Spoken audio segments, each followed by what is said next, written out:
Sanaya from Junaid perfume. তো এই ফ্রেগ্রেন্সটা massive 200 ml এর একটা বটল দেখতে পেতেছেন। তো এইটা আপনার বাংলাদেশের আমাদের পারফিউম কমিউনিটিতে একটু কথাবার্তা চলতেছে, কারণ এটা লুই ভুটন ইমাজিনেশনের সাথে বেশ ভালোই সিমিলার। এই জন্য আমি লুই ভুটন ইমাজিনেশন একবারই স্নিফ করছিলাম, ওইটার রেসপেক্টে যদি বলি, হ্যাঁ মোটামুটি ভালোই সিমিলার লাগে। কিন্তু আমি বলবো যে লুই ভুটন ইমাজিনেশনের মতো ডিরেক্ট 1:1 কোনো ক্লোনই করতে পারে নাই। আমি জানি না ঠিক করা আসলে পসিবল কিনা, জাস্ট কোনোটাই করতে পারে নাই। মারোয়া বলেন, আকুয়া দুবাই বলেন, ফ্রেঞ্চ টোবাকো অথবা গালফ অর্কিডের আওহাম, অনেকগুলাই তো আছে। কোনোটাই আমি বলবো না যে একদম ডিরেক্ট 1:1 কপি করতে পারছে। এইটাও ওই রকম না। ঠিক আছে, পার্থক্যটা তাইলে কোন জায়গায়? আমার নাকে যে পার্থক্যটা লাগছে, এইটার মধ্যে আপনার শুরুতেই হালকা সিট্রাসি একটা ভাব আছে, লেবু, অরেঞ্জ এরকম একটা স্মেল খুব সুন্দর। এর সাথেই যেটা চলে আসে সেটা হচ্ছে নেরোলি কিংবা অরেঞ্জ ব্লসম। এই যে স্মেলটা, এই নেরোলি অরেঞ্জ ব্লসমের স্মেলের কারণে এইটা আপনার কাছে একটু হালকা সোপি, হালকা সাবান সাবান একটা স্মেল দিবে, যেটা লুই ভুটনের যে কোনো ক্লোন আপনি স্নিফ করলেই ওই রকম একটা সোপি সাবান সাবান স্মেলটা পাবেন। এটার মধ্যেও পাবেন। ঠিক আছে, ওই সাবান সাবান স্মেল। কিন্তু আমার কাছে লুই ভুটনটা ওপেনিং এ আর একটু বেশি গ্রিন লাগছিল। ঠিক আছে, একটু সবুজ টাইপের কিছু স্মেল ছিল। লাইক আমার কাছে মনে হয়েছে চা পাতার স্মেলটা লুই ভুটন ইমাজিনেশনে শুরু থেকেই টের পাওয়া যায়। এইটার মধ্যে চা পাতার স্মেলটা ওইরকম নাই বললেই চলে। খুব কম লাগছে আমার নাকি, অ্যাটলিস্ট চা পাতার স্মেলটা আমি এরকম পাই নাই। খুব কম পাইছি। আবার কিছু কয়েকজন ভাইকে দেখছি, তাদের কাছে কোনো চা পাতার স্মেলই লাগে নাই। আমার কাছে হালকা গ্রিন লাগছে।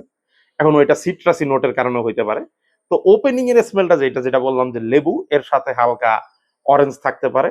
আর হচ্ছে যেটা বললাম নেরুলির স্মেল, নেরুলি অথবা মনে করেন যে আহ অরেঞ্জ ব্লসম, এই টাইপের একটা খুব সুন্দর একটা স্মেল, সাথে হালকা আদার একটা ধাক্কা আছে।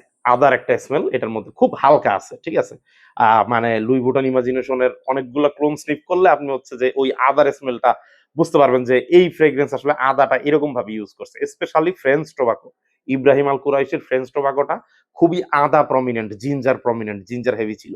তো ওই জন্য জিঞ্জারটা একটু নাকে লাগে, এটাতেও বোঝা যায়।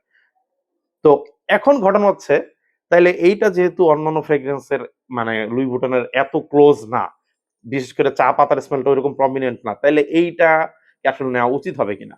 আমি বলবো জুনায়েদ পারফিউম সবসময় খুব ভালো কোয়ালিটির পারফিউম বানাইছে। আমি ওদের ৫টা থেকে ৬টা স্নিফ করছি।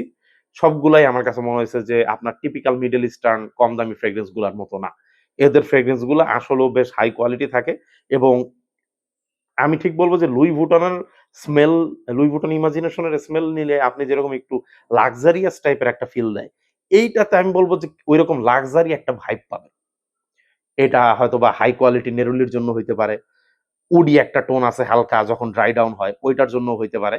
কিন্তু এটার মধ্যে আপনি কোয়ালিটি খুব ভালো পাবেন। অন্যান্য যেকোনো ক্লোন থেকে আমি এটারে আলাদা করে রাখবো। ঠিক আছে? অন্যান্য যত ক্লোন আছে। এখন ঘটনা হচ্ছে যে ওই যে ওপেনিং এর যে কথা বললাম, যেই যেমন মারওয়াতে কিন্তু চা পাতার স্মেলটা আছে। তো মারওয়ার স্মেলটা কারো কাছে একটু ভালো লাগতে পারে। একটু সুইট লাগতে পারে। এই কারণে তার কাছে ওইটা একটু ম্যাস অ্যাপিলিং লাগতে পারে। কিন্তু ওইটা জাস্ট ১ম ৩০ মিনিটই। এরপরে আসলে মেইন খেলা এই সানায়াই দেখায়। এইটার স্মেলটা আসলে শুরু থেকে শেষ পর্যন্ত খুবই সুন্দর জোস ভাবে ট্রানজিশন হয়। একটু উডির দিকে যখন যায় তখন খুব ভাল লাগে। আর আপনি যদি মনে করেন যে একটু, এটা আমার কাছে অলমোস্ট ১.৫ মাসের মতো হয়ে গেছে যেটা কিনছি।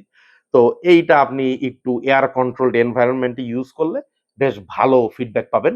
আমি বলব যে ৬ ঘন্টার উপরে জামায় থাকে। মাঝে মধ্যে ৭-৮ ঘন্টাও জামায় থাকে যদি আপনি এয়ার কন্ট্রোলড এনভায়রনমেন্ট এ থাকেন। কিন্তু যদি বাইরে থাকেন, প্রচন্ড গরম, ঘামতেছেন, তাইলে হয়তোবা ৪ ঘন্টা মেক্সিমাম আপনি পাবেন। কারণ সেন্ট প্রোফাইলটা একটু উইক। এখন প্রজেকশন আমি বলব যে ফার্স্ট এর ১.৫ ঘন্টা উইক টাইপের একটা প্রজেকশন, সফট টাইপের একটা প্রজেকশন করে। আশেপাশে মানুষজন টের পায়, কিন্তু খুব বেশি না যে কন্টিনিউয়াসলি প্রজেক্ট করতেছে। কিন্তু আপনি নিজে টের পাবেন। মানে এইটা ফর সাম রিজন আমাকে কখনোই নোজ ব্লাইন্ড করে নাই। তো মনে করেন পুরা ৬-৭ ঘন্টা ধরে জামায় ছিল, কখনোই নোজ ব্লাইন্ড হই নাই আমি। তো এটাও একটা বড় একটা ব্যাপার এটার জন্য। তো আপনার যদি পারফরম্যান্স আসলে দরকার হয়, আমি বলব aqua দুবাই কিংবা ফ্রেঞ্চ টোবাকো, ওই ২ টা বেটার। মানে আরকি পারফরম্যান্স এর দিক দিয়ে সানায়ের চেয়ে। বাট আমার কাছে ওভারঅল লুই ভুটনের যতগুলা ক্লোন স্নিফ করছি, অ্যাকুরেসির দিক থেকে না, ওভারঅল সব মিলে যদি বলি যে সবচেয়ে সুন্দর এবং সবচেয়ে high quality perfume clone Louis ভুটনের কোনটা? সেটা হচ্ছে জুনায়েদ পারফিউমের সানায়া। এই ২০০ এমএল এর দাম দেখলাম ইউএসবি তারা 5.5 থেকে 6 এই রেঞ্জে মনে হয় রাখছে দাম, এবং এটা খুবই ভালো একটা ডিল। Thank you.